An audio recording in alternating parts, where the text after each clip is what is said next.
Assalamualaikum semua. Okey, terus saja kita masuk ke tajuk kita hari ini. Kita akan sembang tentang satu topik yang sangat penting tapi sebenarnya cukup dekat dengan kehidupan seharian kita. Jom kita fahamkan sama-sama. Cuba perhatikan gambar ni. Kita ada sekumpulan pelajar yang berpakaian menutup aurat dengan kemas, yang perempuan pula nampak ayu memakai tudung yang sopan, sedang leka melihat pameran di hadapan mereka. Mereka nampak sangat kagum dengan model kapal terbang dan inovasi sains kat situ. Memang tak dinafikan, akal manusia ni sangat luar biasa. Dari ciptaan kapal terbang hinggalah ke telefon pintar yang kita pegang sekarang, semuanya nampak hebat kan? Tapi perasan tak ada satu realiti yang lebih besar? Tengok perbandingan kat sini. Di sebelah kiri, kita ada sistem suria yang sangat kompleks dan berputar dengan begitu sempurna. Ini adalah ciptaan mutlak Allah. Di sebelah kanan pula, gambar otak manusia. Walaupun inovasi sains ciptaan manusia itu nampak gempak, hakikatnya manusia cuma mampu mencipta semua itu sebab Allah yang kurniakan otak dan akal fikiran yang cerdas. Dialah pencipta alam semesta dan dialah juga pencipta akal kita. Okey, supaya lebih mudah untuk anda ingat fakta-fakta penting topik satu ni, ini 4 fokus utama yang kita akan susuri sekejap lagi. Keagungan ciptaan Allah, maksud Al-Azim dan Al-Hamid, dalil nakli yang kukuh dan macam mana kita nak buktikan keimanan kita. Kita mulakan dengan bahagian pertama, keagungan ciptaan Allah. Kesimpulan paling penting yang kita boleh ambil dari perbandingan tadi ialah kesedaran diri. Lepas ni, kalau anda pergi pameran, inovasi atau tengok bangunan yang tinggi melangit, tak salah nak puji kebijaksanaan arkitek atau saintis tersebut.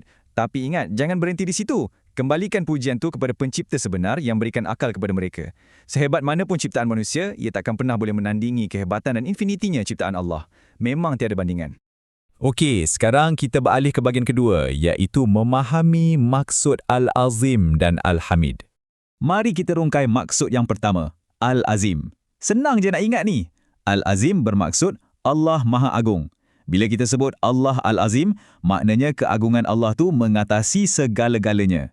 Literally, tak ada satu makhluk pun di seluruh alam semesta ni, sama ada di bumi atau di angkasa lepas, yang boleh menandingi keagungannya. Kekuasaan Allah tu sangat mutlak. Seterusnya, Al-Hamid, maksudnya Allah Maha Terpuji. Kenapa nama ini sangat dekat dengan kita? Sebab Allah adalah zat yang paling layak menerima segala pujian. Fikirkan sejenak tentang nikmat yang kita dapat hari ini. Udara percuma yang kita hirup, kesihatan, makanan yang sedap-sedap, malah keupayaan untuk belajar hari ini pun datang dari Dia. Semuanya adalah limpahan kurniaan dari Allah Al-Hamid.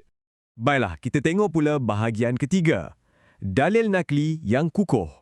Bukti bagi nama Allah Al-Azim ni sangat kukuh dan didatangkan terus daripada Al-Quran. Anda boleh rujuk terus penghujung ayat kursi iaitu surah Al-Baqarah ayat 255 yang bermaksud, dan Dia Maha Tinggi lagi Maha Agung. Jadi, kalau keluar dalam peperiksaan nanti tentang dalil Al-Azim, ingat saja penutup ayat kursi ni. Senang kan? Untuk nama Allah Al-Hamid pula, dalilnya terdapat dalam surah Hud ayat 73. Firman Allah jelas menyebut, sesungguhnya Allah Maha Terpuji lagi Maha Mulia. Ayat-ayat inilah yang menjadi pegangan kukuh kita, sekaligus meyakinkan kita tentang betapa agung dan terpujinya sifat pencipta kita. Ini saya nak kongsi satu bonus istimewa. Tahu tak, ada satu hadis yang menyebut tentang 2 kalimah yang sangat ajaib. Ia sangat ringan dekat lidah kita. Nak sebut pun tak sampai 3 saat, tapi pahalanya tersangatlah berat di neraca timbangan nanti. Dan yang paling best, Allah sangat sayang pada 2 kalimah ni. Kalimah tersebut ialah Subhanallahi wa bihamdih dan Subhanallahil Azim. Nampak tak?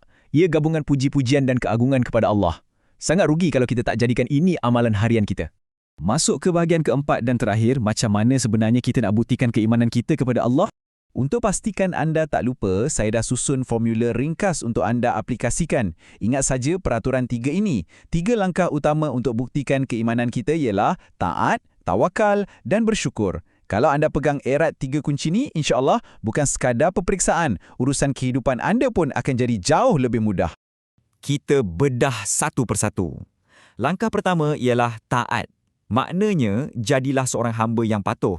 Tunjukkan kita beriman dengan buat perkara-perkara baik macam solat fardu di awal waktu, hormat ibu bapa dan tolong kawan-kawan. Pada masa yang sama, elakkan maksiat dan benda yang dilarang.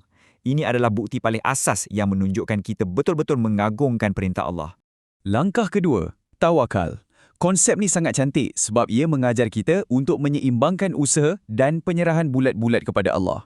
Contohnya, sebagai pelajar, anda memang wajib pulun belajar sungguh-sungguh. Tapi lepas dah usaha dan jawab peperiksaan tu, serahkan keputusan akhirnya kepada Allah. Bila kita letakkan tawakal pada Allah yang Maha Agung, hati kita akan jadi automatik tenang menerima apa saja keputusan sebab kita tahu dia sebaik-baik perancang. Langkah ketiga, bersyukur. Kita kena sentiasa hargai nikmat dari Allah Al-Hamid. Caranya, gunakanlah nikmat kesihatan, masa muda dan akal cerdas yang anda ada tu untuk benda yang berfaedah. Jangan pernah lupa juga untuk selalu basahkan lidah dengan puji-pujian. Ucapkan Alhamdulillah dalam apa jua keadaan. Alhamdulillah, kita dah pun faham konsep dalil dan maksud Al-Azim dan Al-Hamid. Kita juga dah nampak apa tindakan yang patut dibuat. Jadi sekarang, saya nak tinggalkan anda dengan satu soalan yang mudah tapi mendalam. Macam mana anda nak buktikan keimanan anda kepada Allah hari ini? Adakah dengan baiki niat sebelum belajar? Atau sekadar mengukir senyuman dan sebut Alhamdulillah bila bangun pagi tadi? Fikir-fikirkan dan jadikan ilmu hari ini sebagai amalan praktikal. Terima kasih kerana fokus bersama penerangan ini dan selamat beramal.